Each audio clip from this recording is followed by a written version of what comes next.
All right. Tonse, Andrew Karesa, Nitsi Kason. Hello, my name is Andrew Karesa. I am the founder and CEO of blueBell Village. We're an Indigenous organization dedicated to supporting the dementia problem and crisis that we're experiencing. Before we get into it, I want to give us a little bit of story. So how many of you guys have lived experiences with dementia or being a caregiver? That's a lot of us, right? Over half the room has been there. Well, I was a practicing engineer before this. I didn't expect to get into the space of health. I wanted nothing to do with it. But then my grandmother, who you see here, her name is Shirley Bell, and she had Alzheimer's. And my world changed, helping caring for my grandmother through dementia. Her name is Shirley Bell. Her favorite color was blue, and she loved gardening, hence blueBell. The company was named after my grandmother, for my grandmother, as a way for me to care for her. blueBell came across initially as wanting to build a dementia village. We've shifted and changed, and we made this digital tool that I couldn't have done by myself, which we'll talk about in a minute. But I have a great group of people working with me. Right now, I'm just highlighting Riley, who you'll see upstairs. So Riley is a software engineer, experience in building software tools to support people going through health problems. Then you have me. I'm a engineer from oil and gas. I got into this, like I said, to try and care for my grandmother.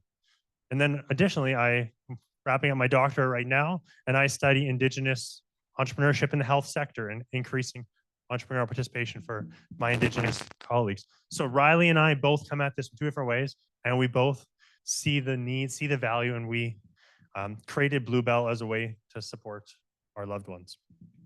So getting into dementia itself, unfortunately, is a massive market. Right now in Canada, home care companies alone generate $7.1 billion annually. This comes from over 2,000 home care organizations. That's a significant amount of money that we Canadians are paying to care for people with dementia.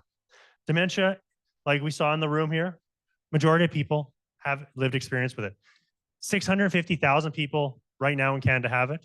The number is going to 1.7 million by 2050. That number is significant. It's even more significant in our Indigenous population, where it's 2 and 3 times the general Canadian population. It is scary. So like I said, it's going to 1.7 million by 2050. Caregivers, like my family, chose to keep my grandmother at home being cared for by community longer. This obviously puts a burden on the family because now you're having full-time caregivers looking after your loved one. In the case of my family, we had my grandmother looked after by multiple people in my family. We had multiple home care and companion care organization comes in. So we've got all these people coming in. We're having to hire all these people to look after grandma. Significant amount of information. Significant amount of people have to learn about what grandma needs, what grandma wants, what my grandparents need. It gets educated. Who takes the brunt of this whole experience? My grandmother, the person who shouldn't be experiencing that. As caregivers, you've probably experienced the caregiving islands. The idea that as a caregiver, I care for grandma the way I know best. My aunt cares for grandma the way she knows best. The home care company cares about grandma the way they think is best.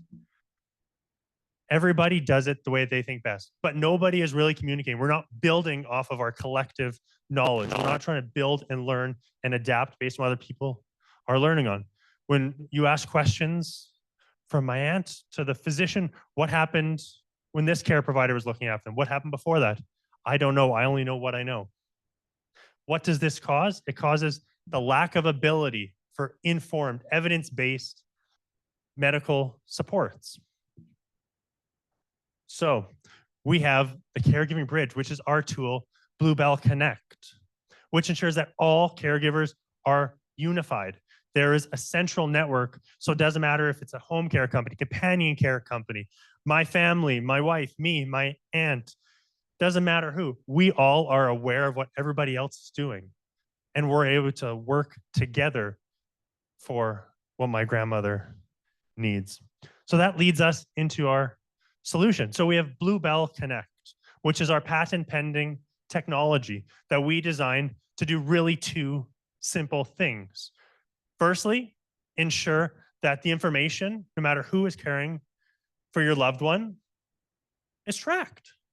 Doesn't matter if it's a companion care company, home care company, a family member, doesn't matter. We can all put that log in there and it can be exported so that if the physician said, what happened 6 months ago when this thing was occurring, you can pull it up and get them that information.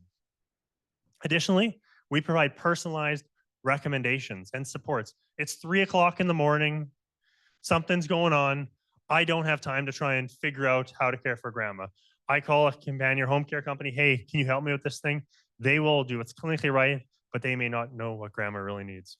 So we can, through the tool, we provide you recommendations that are clinically valid by my team of medical practitioners, so neurologists, psychologists, nurse, dementia specialists. These folks clinically validate the recommendations. They're personally specific based on the person's individual needs, what they like, what they don't like, what their education is, what their volunteer history, what their life dynamics are, where they grew up. Then it's culturally specific. So being First Nations, for my Indigenous grandma that grew up on reserve, the approach and recommendations would be one way. But then my other grandmother who grew up to a white family that were politicians, it would be entirely different. If you grew up from a Zambian culture in Zambia, your supports would be specific to that. And that is what blueBell Connect was built on. The idea that let's, instead of fitting the box, fitting you into the box, let's fit the box around you. So here's an example output for a 82-year-old individual with Lewy bodies. She's an Indigenous female, high school graduate, healthcare aide.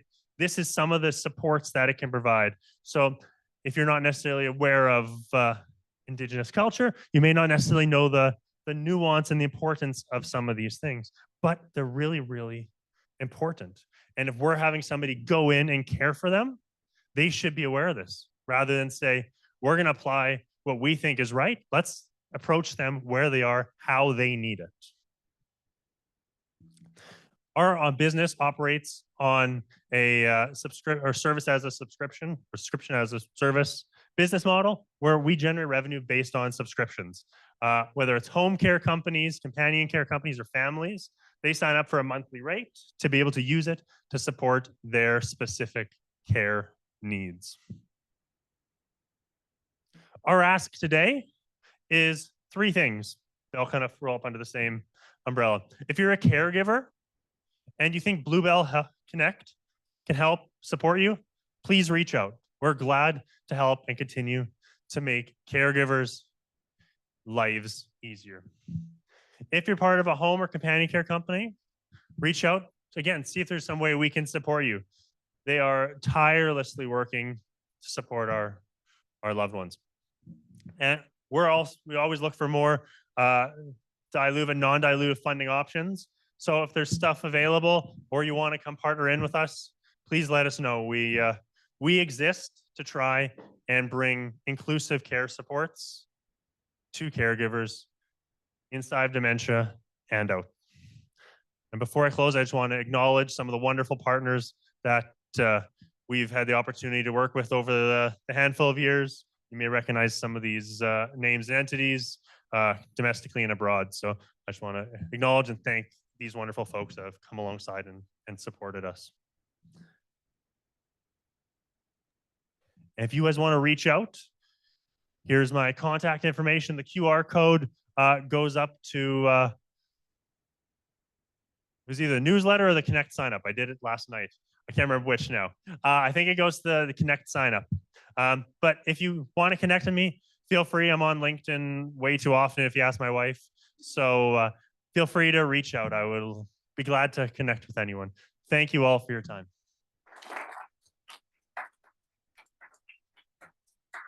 Thank you, Andy. And now I think we have time for 5 minutes of questions. So.